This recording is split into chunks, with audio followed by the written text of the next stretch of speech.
Okay, so in this video we're going to see the results for the spread plate count, and then we did then these plates with the adding of 0.1 milliliters of the dilution. In this case for A was 10 to the minus 5, for B 10 to the minus 6, for C, plate C was 10 to the minus 7, for plate D was 10 to the minus 8.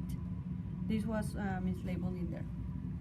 But anyway, so in the first plate we had two numbers to count, so you can see that the bacteria grow uniformly without forming any colonies on the surface of the plate, so this one we cannot count.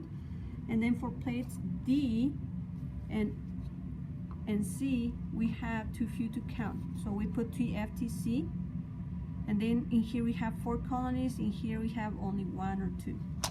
Now in this one, which was plate B, of course this was 2 numbers to count, and we segmented by the number of students that we have, or your classmates, and then they start to count their own region, and then we come up with this total number for all of these. Now it was hard within these clusters of bacteria to count the individual colonies, just because it's a lot of cluster there, so we only counted the edges. Now since this is a potential number and it's 2 numbers to count,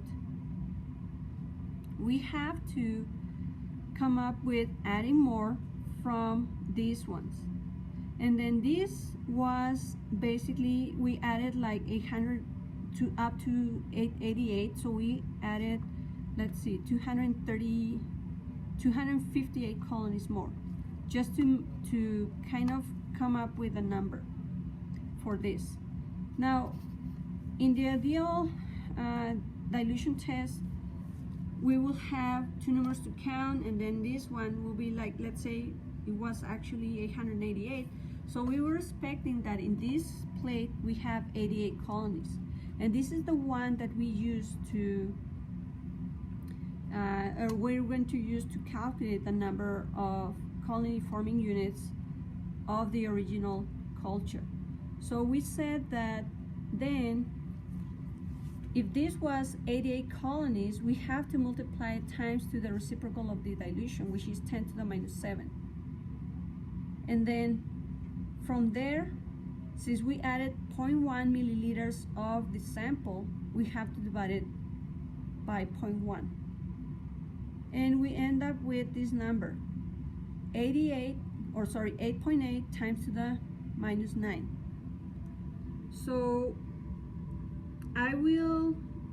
you have the formula in the lab report, but I'm going to be adding then the hypothetical number for this plate, and I'm going to kind of give you some guidance in regards to an example of how to calculate, but it's not going to be the one that I'm going to give you. So I'm going to give you, like I said, hypothetical 88 colonies for plate C, or the 10 to the minus 7 dilution, so you can do your calculations.